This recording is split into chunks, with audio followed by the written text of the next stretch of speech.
Что человек делает, таков он и есть. Это слова Ивана Жараева, почетного кинематографиста России, заслуженного работника культуры РСФСР и СССР. Иван Спиридонович Жараев – человек-легенда. Полвека своей жизни он посвятил служению кинематографу. Иван Жараев родился в 1935 году в Нюрбинском районе. В 1944 году поступил в Харулинскую 7-летнюю школу. В своих воспоминаниях Жараев часто вспоминал свои трудные школьные годы, когда тетради, книг, карандашей и чернил не было, а писали ученики на старых книгах между строк.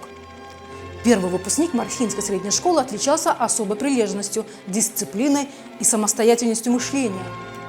Сильная мотивация к учебе ставила перед ним новые амбициозные цели. Так, летом 1954 года в Якутске он сдал экзамены в Ленинградский институт киноинженеров. На учебу ехал пароходом, из Осетрова поездом и за 18 суток добрался до Ленинграда. Учеба в престижном институте давалась нелегко, но поддержка однокурсников, преподавателей помогла молодому Ване, а именно так его называли в институте, стать одним из лучших студентов.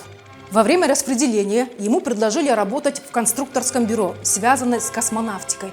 Но Иван Жараев выбрал свой собственный, тернистый, но очень интересный путь. Преподаватель школы киномехаников. Первая запись его в трудовой книжке будущего новатора.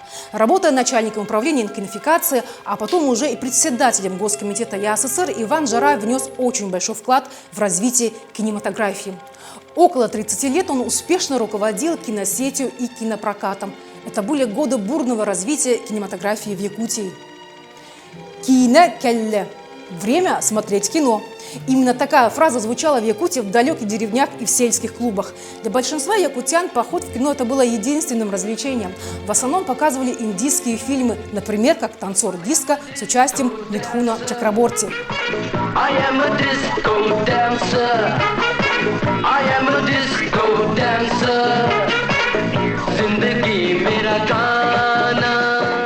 В советское время кинообслуживание считалось идеологической работой. В республике было 420 установок. Интересные данные. По количеству посещений Якутия занимала одно из первых мест в СССР по посещаемости после Камчатки и Магадана. А по детским зрителям первое место. То есть можно предположить, что каждый взрослый житель входил в кино в год около 42 раз.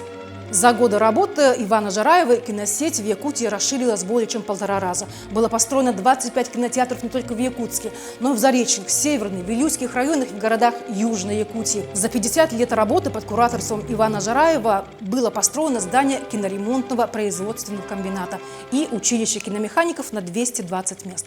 Открыты курсы повышения квалификации работников кино, а в 25 районах республики работали дирекции киносети.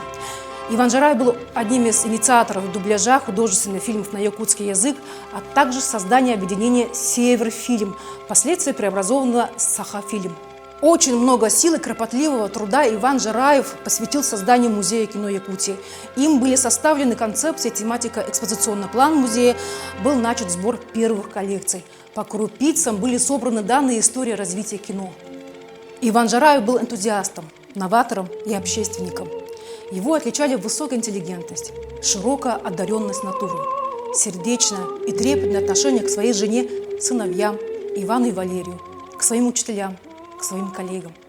Иван Жараев своим организаторским талантом, творческим трудом, дружелюбием, завоеванным в труде оставил самые яркие впечатления и воспоминания. В родном селе Харула Нюрбинского района в его честь названа библиотека, а для лучших студентов колледжа связи была присуждена ежегодная стипендия от семьи Жараевых. В 2019 году Национальному центру аудиовизуального наследия народов Якутии присвоено имя Ивана Спиридоновича Жараева. То, что учреждение названо его именем, это лучшая память о нем.